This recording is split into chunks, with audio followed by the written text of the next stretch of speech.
The next panel is called Radioactive. If you follow the music and technology issues, you've no doubt stumbled across this debate about internet royalty rates, which we started earlier today.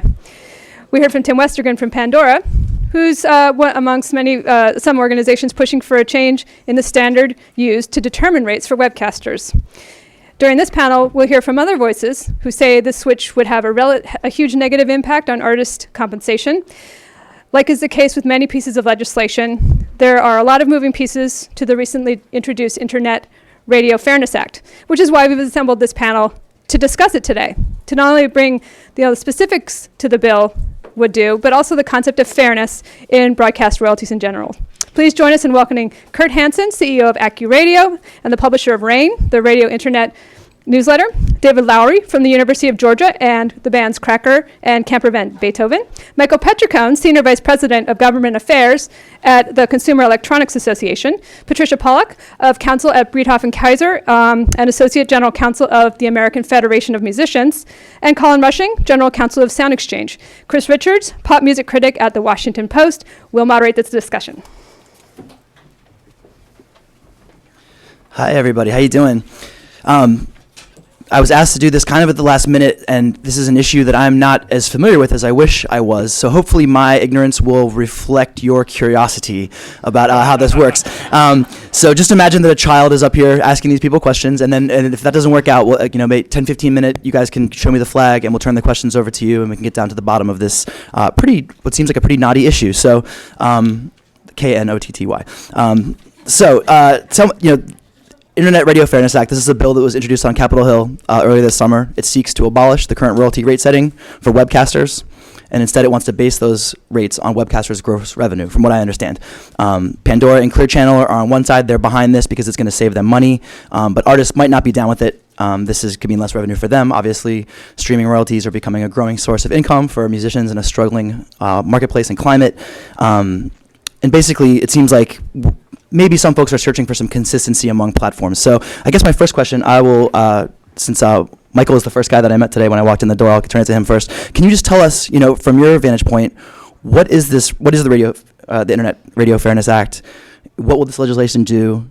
Do you support it? Do you not? And we'll kind of volleyball it around from there. Yeah.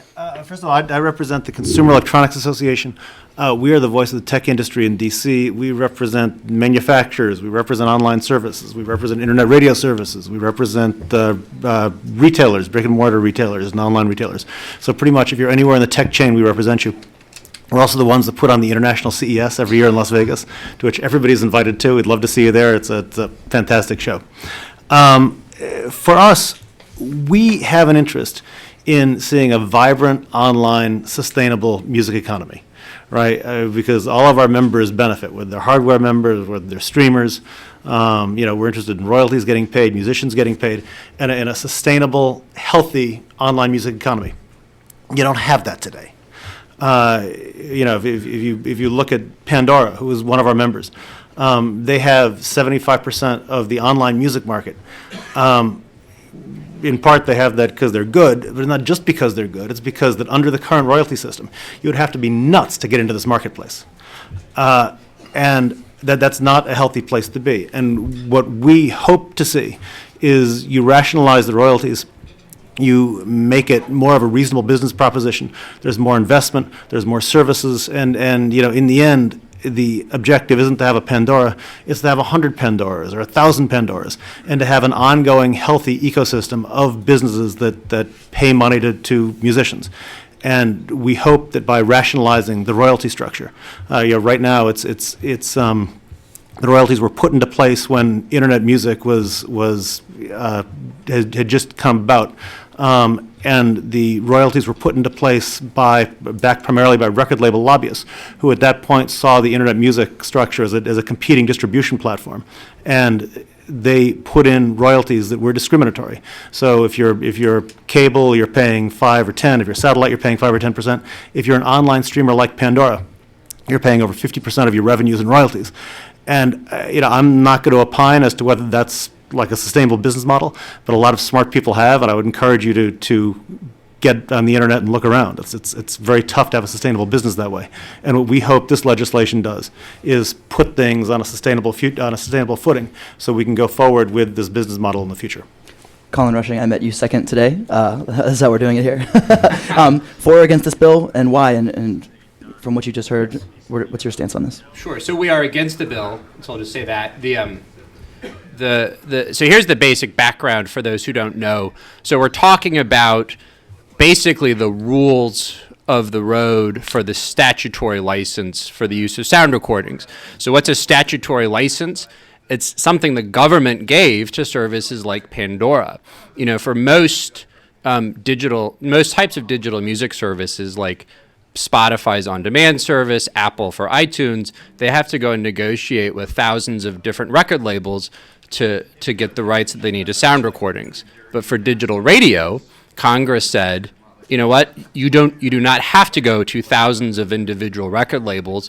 We're going to give you a license. So you have a one-stop shop to get all the rights you need to those sound recordings. So Sound Exchange's role in all of this is we're the organization that collects and distributes the royalties that are owed by these services to this one-stop shop. We are, in effect, the one-stop shop. And we also advocate for record labels and recording artists in the proceedings to set the rates that are charged by this one-stop shop. And all we say is, the rate should be a market rate. It should be a willing buyer, willing seller rate. And that's what current law provides for webcasters. And really, it provides for everyone who uses the statutory license except for three grandfathered services. There are over 2,000 licensees who are under this willing buyer, willing seller standard. And our view is that everyone should be under the same rule. It should just be at a market rate, willing buyer, willing seller. What the so-called Internet Radio Fairness Act would do is it would lower everyone to a lower standard, to a below market rate. And we think that's fundamentally unfair. If your stuff, if you're an artist, you're a record label, if you don't have any choice in whether or not a service can use your recordings, at a minimum, you should be paid a market rate. Trisha, I'll move it over to you, and maybe you can also explain the artist's stake in this entire debate as well. Well, sure. So Colin has explained the compulsory license, and I would like to just kind of go, not to talk so much about the rate, but to talk a little bit more about the compulsory license, because I think that in part helps to explain the union point of view and the artist's point of view on some other aspects of this bill. So the compulsory license is something that the unions back in the early 1990s worked very hard, and the artists worked very hard to shape into something that worked very well for the artist community. So the digital performance right it was established with a compulsory license that says by matter of law that 50% of the royalties are payable to performing artists on the sound recordings, 45% of that to the royalty artists, and 5% to the non-featured or session musicians and vocalists. So one feature of the compulsory license is that there's, it's set up so that half of the royalties go to performers. That's obviously a really good thing for performers. Another thing that we set up, and we worked really hard to obtain, was that when the royalties would go to performers, that they would be non-recoupable. That is, that this would be a new income stream from the digital performances that would go straight to artists. It wouldn't flow through to artists through their labels or through any other, kind of mechanism that would suck up some of the royalties, but it would be something new that would go right to artists, and they would have it. It wouldn't be recoupable. And to help implement the non-recoupability, we worked hard to obtain direct payment of the artist share to performers. And we did that first through Sound Exchange kind of agreements with the labels in Sound Exchange, and later in the statute we actually got a provision that said that there would be direct payment of the artist share to artists. So the compulsory license, along with all the benefits that it gives to the music services, that is the one-stop shop shopping that Colin was talking about and the ease of licensing, it's also set up to provide all these benefits to performers, that is direct payment, non-recoupability, and it's all administered through Sound Exchange, which is an organization that artists have a 50% control over because artists sit on that board. One of the things that the bill, or a couple of things that the bill does that kind of interrupt or undercut this whole structure that's really good for artists. Okay, so the bill, one piece of what it does is to talk about changing the rate standard in a way that will lower rates, and Colin has talked about that.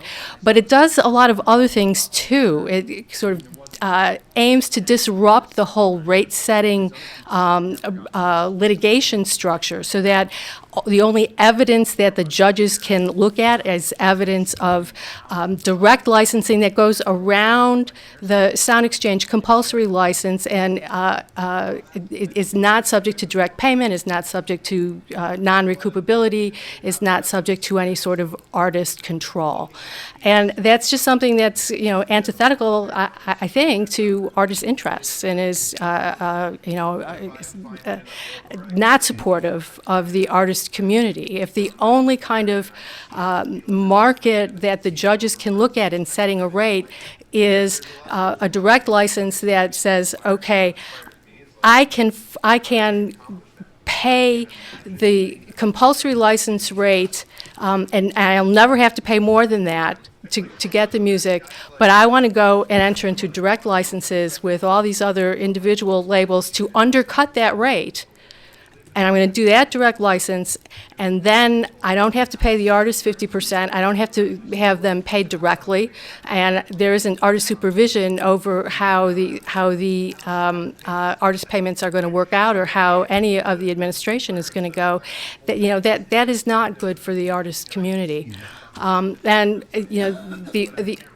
other way in which the bill sort of undercuts the value of the compulsory license for artists is to essentially create a new antitrust provision that says anytime you speak against or try to act against a direct license or point out the deficits of a direct license, you are vulnerable to being found guilty of an antitrust violation.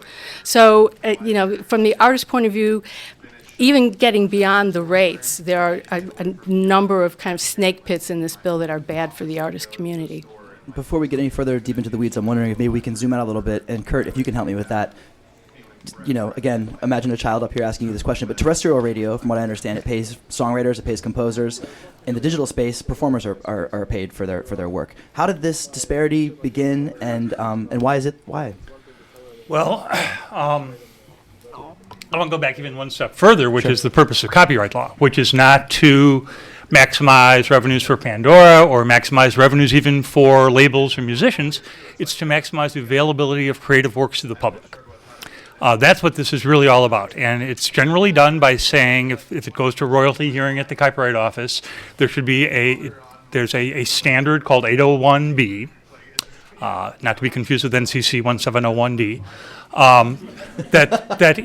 Says it should set a rate that provides a fair income to the copyright owner and a fair return to the copyright user. And that has worked terrifically. And now, I'll circle back to your question. I'm sorry, I got distracted. In terms of broadcast radio, there's never been a requirement to pay royalties to the label or the performer because they make so much money off of the airplay, over the promotional value. As near as I can tell, the promotional value to you in the room who are musicians of airplay on Pandora is probably 100 times what you're getting from the check from Sound Exchange. If that airplay is concentrated in markets where you are active, where you perform. Could you get a little closer to the microphone as sorry. well? Thank you. So, this requirement to pay royalties was extended in 1998 to digital forms of radio, and no one, in terms of webcasting, that's cable radio, satellite radio, and internet radio, and webcasters aren't objecting to that concept. But in terms of cable radio and satellite radio, they're using the normal standard. They're using fair return to copyright owners and fair income for copyright users. And that's all we're asking for in this new bill, is the ability to get that. Can I address the history of the lack of a terrestrial performance, right? That's the jargon that we use when we talk about the injustice. That is the fact that over-the-air radio stations don't have to pay anything for the sound recordings. There's a very simple explanation for why they don't have to pay, and digital radio does, and it's politics. Music is concentrated in Nashville, LA, and New York. Digital radio is concentrated in a handful of states. Broadcasters are in every single congressional district. It's very hard to get any sort of legislation that requires them to do what in the rest of the world is taken for granted as a normal thing. The United States North Korea doesn't pay performance royalties. That's right. Thank you. Terrestrial radio. We're the only country aside from North Korea, so we're. Thank you. I apologize for overstating the extent of the injustice. So I think that's the political explanation. And there was a time when everyone sort of at this table was in favor of a performance right for terrestrial radio. We said, look, the elephant in the room is the fact that the $17 billion a year industry that is radio doesn't have to pay for music. There was a time when everyone sitting at this table, I think, agreed with that. That has changed. That's one of the other big problems with the Internet Radio Fairness Act. It does not address that fundamental problem. And I also just want to take a quick note with the promotion argument. You hear that a lot. If there was all this promotion going on, you wouldn't expect to see sort of revenues going to the record industry from the sale of recordings going down instead of up. And I am the fact is that everything promotes everything, and it's not an excuse for not paying for something that belongs to someone else. Let me move it over to David Lowery really quick here. You're a lot of people advocating for artists here. To take about, I'm not only I'm the artist on the panel, I'm the only person here speaking against my financial interests. You should always pay attention to that, okay? I make a third of my income from Sirius, Clear Channel, and Pandora, okay? And I'm going to piss them off right now, okay? That's what I've been doing for the last 3 months well, no, this bill, like the last 6 weeks. Okay, so imagine, I'm also think I'm the only non-lawyer to have read this bill, so let's just say this is the bill, and this much deals with the rates, okay? And then this deals with all of this crazy lines, okay? Like everything that doesn't have to do with rates. Like, for instance, I wanted to use this little slide, but I don't know if you can see this, but it said, this is corporate broadcaster soap, censors free speech. It's a passage that I think is the most egregious and nothing in this paragraph shall be construed to permit any copyright owner to sound acting jointly or any common agent or collective representing such copyright owners to take any action that would prohibit, interfere with, or impede direct licensing by copyright owners of sound recordings in competition with the licensing by any common agent or collective, and any such action that affects interstate commerce shall be a contract, combination, or conspiracy in restraint of trade in violation of Section 1 of the Sherman Act. Okay, so my question is, any copyright owners acting jointly? Okay.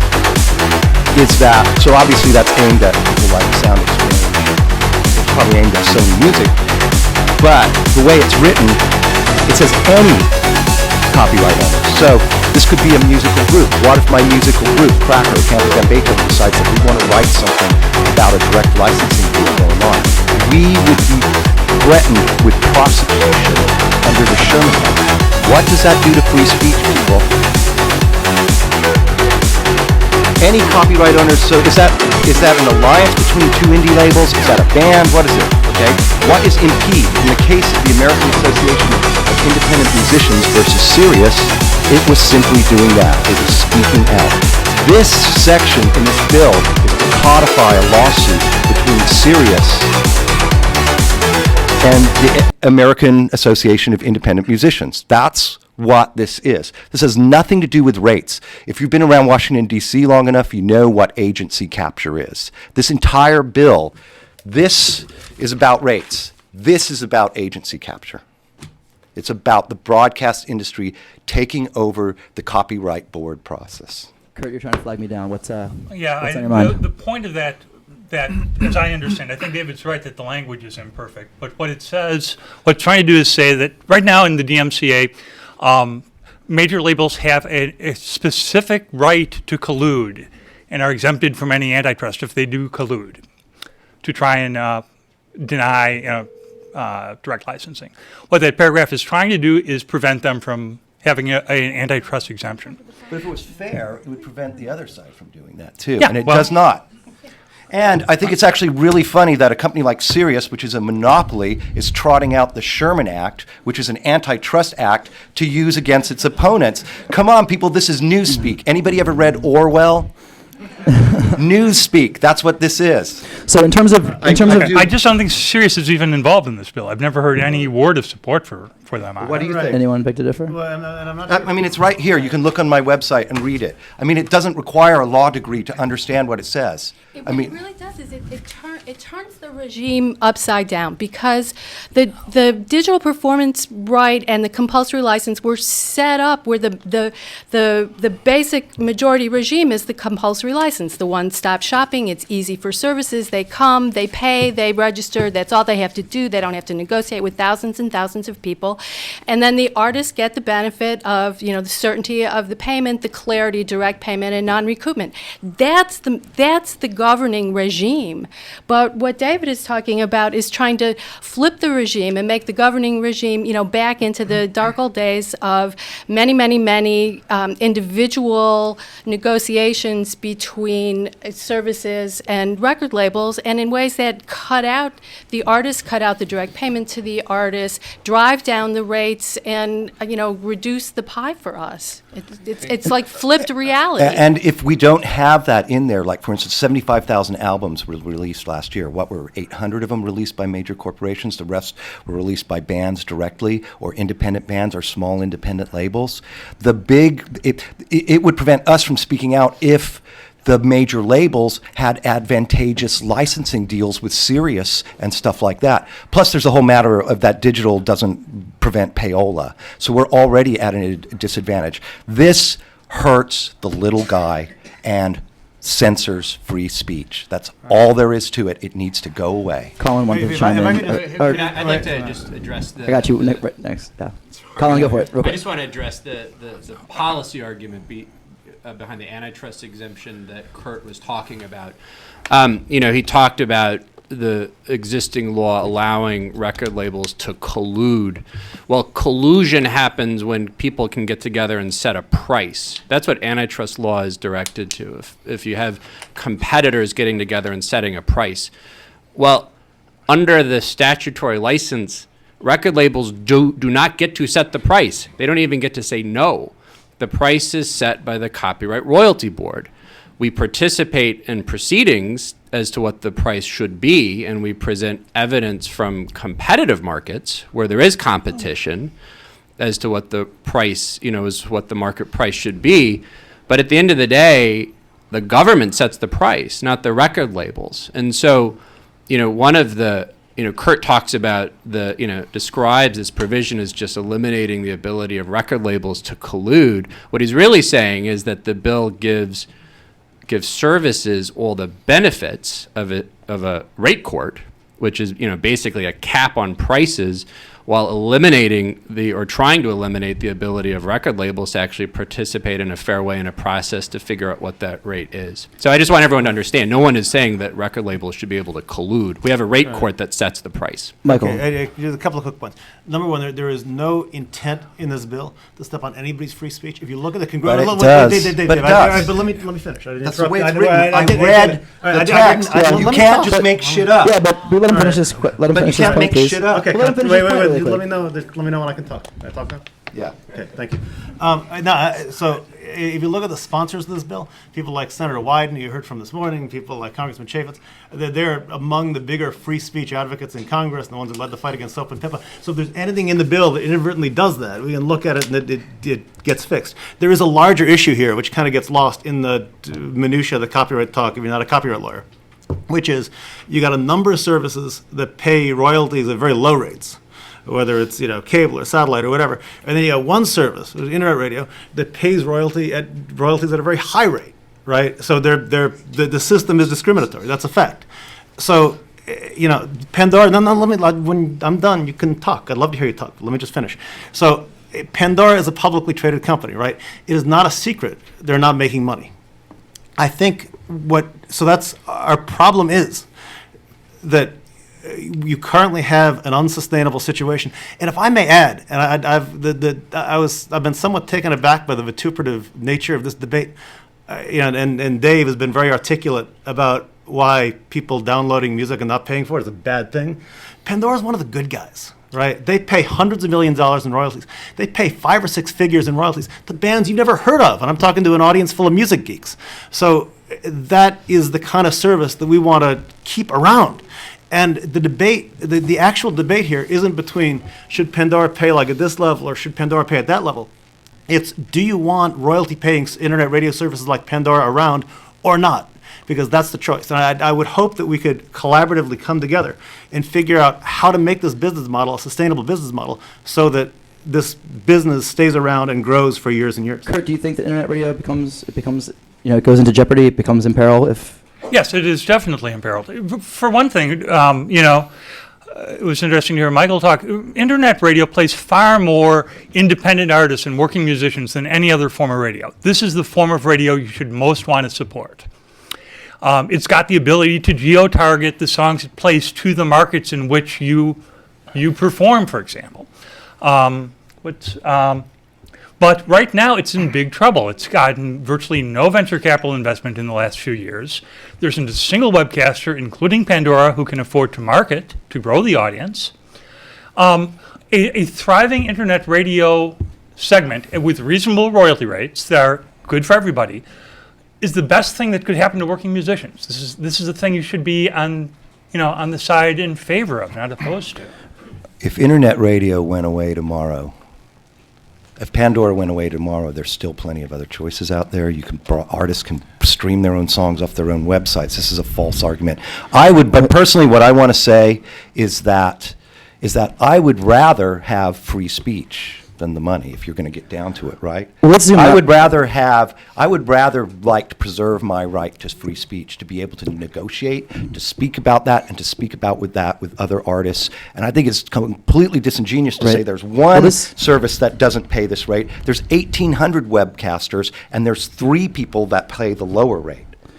Well, this is kind of a grander point that I'd like to get to. I know it sounds like everyone on this panel agrees that the artists need to be involved in this conversation, and maybe they're not. Would everyone? How do we get musicians Well, we're not involved going to be in involved this? in a conversation if we're threatened under the Sherman Act from actually having that conversation. That's what I'm getting at. Under the Sherman Act, we can't have that conversation. That is censorship of free speech. But again, kind of pulling away from what the thicket that we're in right now. You are an artist, and you are here speaking your voice. How do artists get in the act on this and express themselves? By basically either you're. I mean, you got to be specific. Wait a second. I don't know. I want to get. I'm going off in a different David, direction. musicians are 50% of the Sound Exchange board, and correct. So that's a pretty significant role. Thank you, Kurt. No, that's true. And unfortunately, they would be muzzled under this agreement too. So. Yeah, I mean, I would say so. In terms of artist involvement through Sound Exchange, Kurt is right, and thank you for pointing that out. And as Trish also said, our board is controlled half by artists and artist representatives, and that's a very real thing, and it makes Sound Exchange a sort of unique part of the music industry. The unions have also been very active on this issue. The Music First Coalition is active on this issue, and that's a collection of a broad range of artist advocates as well as label advocates, and so there are a number of different outlets, but we could use all the help we could getting the word out. Yeah, and I would add from the proponent side, educate yourself about the issue. Like, look at their website, look at our website, figure out the facts. David, I think, comes at it from a very principled point of view, and he says, there's this business paying artists over $100 million a year, and if it goes away, something, it goes away. Other artists may disagree. Somebody has a different right. business model. It's capitalism. Yeah, but I think this is a business model you may want to. They could add another ad. They could add another minute of advertising an hour and raise their advertising I guess revenue 40%. Maybe they could. My sense is that a lot of people who listen to Pandora have gone away from broadcast radio, and the reason they've gone away is because of the ads. But I think it's incumbent on all of us, come together and figure out how to make this thing sustainable, because right now it's not. Okay, well, it's a little hard when one side is being muzzled. I would love to open this argument to everybody here. Let's all get in the act here. Who has questions for our panel today? Do we have a microphone yet? Jean is going to help you out. Hi, You're on. I'm Elizabeth Frazee with Twin Logic Strategies. I'm a little confused by some of the vitriol against the 801B standard. Isn't that the same standard that the record labels use when they're purchasing rights from the music publishers and from the songwriters? I'm asking you, Colin. You're addressing that to me. So I think Yeah. that is the standard under current law. My understanding is that in the past, when there have been discussions of changing the standards, people are moving towards something other than that. I don't work for the record labels in that capacity. The world of mechanicals is very, very different than the world that we live in. There's a much different history. A lot of it's built on direct licensing that is sort of in the shadow. It's 9.1 cents a track. Publishing. It's 9.1 cents a track. It's very generous. But back to the point, we're not talking about setting a rate with this legislation. I thought what the legislation did was create a standard that was a standard that had been used for 30 years for... It does things like it says that you can't consider anything that's happened before 2012. I'm not sure how you're going to set it. There's this he who controls the past controls the future clause in this bill. And one of the things is, maybe you could elaborate on that, how we're not allowed to look at what the judges are not allowed to look at. It's sort of like you're getting towards that standard, but then there's all these other things added to it, like you're not allowed to look at anything that's happened before 2012, Trish, right? do you want to get on that right there? I'd also like to hear a little bit from Kurt. One thing that we haven't heard about is the history of how we got to this point. And the CRB is, every time the CRB has taken an action, Congress has had to step in to intervene or to encourage a private settlement. The Pandora rate, the pure play rate, was set by a private settlement because the CRB rate was so high. So can you talk about that a little bit, Kurt? Thank you. Since it's to Kurt. We may have the same view or different views. I'm not sure. Kurt and I go way back in this fight. Yeah. Can we give Kurt a chance to answer that one? 'Cause Okay. That was for him. So. Well, in my opinion, the phrase what a willing buyer and willing seller would agree on is kind of gibberish. That it's, I'm going to go and try and boil this down to 20 seconds, but if I have an elderly cat I love, I'm not going to sell them for $2,000 because I love them, but you as buyers wouldn't pay 50 cents. So what's the rate that a willing buyer and a willing seller would pay for my cat? It's an unanswerable question. The 801B standard, fair, maximizing the availability of works to the public, fair return for the copyright owner, fair income for the copyright user, that is interpretable. The CRB judges historically have struggled with this willing buyer, willing seller stuff, which I think is gibberish, and come up with rates that were so high, that were always over 100% of revenues. And that's why each time they've come up with that conclusion, there's had to be congressional intervention. Trish, you wanted to get on the mic before we go to the next question. Yeah, so I'll, I guess, thank you. So essentially, Kurt has, it's a sort of a nice image of the cat, and I feel badly for his cat. And it's a metaphorical cat. But in practice, this is how it's worked. Under the willing buyer, willing seller standard, the Copyright Royalty Board has looked at market evidence, has looked at actual deals between record companies and digital music services, and said, okay, what do these tell us about the market for digital rights? And that's been the foundation of their decisions. In digital radio, under 801B, the judges have done this. They looked at the marketplace evidence. They said the market points in this one direction, but based on these other factors and in the last satellite proceeding, the one that was ended in 2006, they said basically based on the testimony of the two satellite companies' CFOs, we're going to set a different and much, much lower rate. So that's the way it's worked in practice. In our view, the Copyright Royalty Board should look to market evidence. And so we think that's really the fair approach. Now, on the revenue point and on Pandora, and the pure play rates, it's right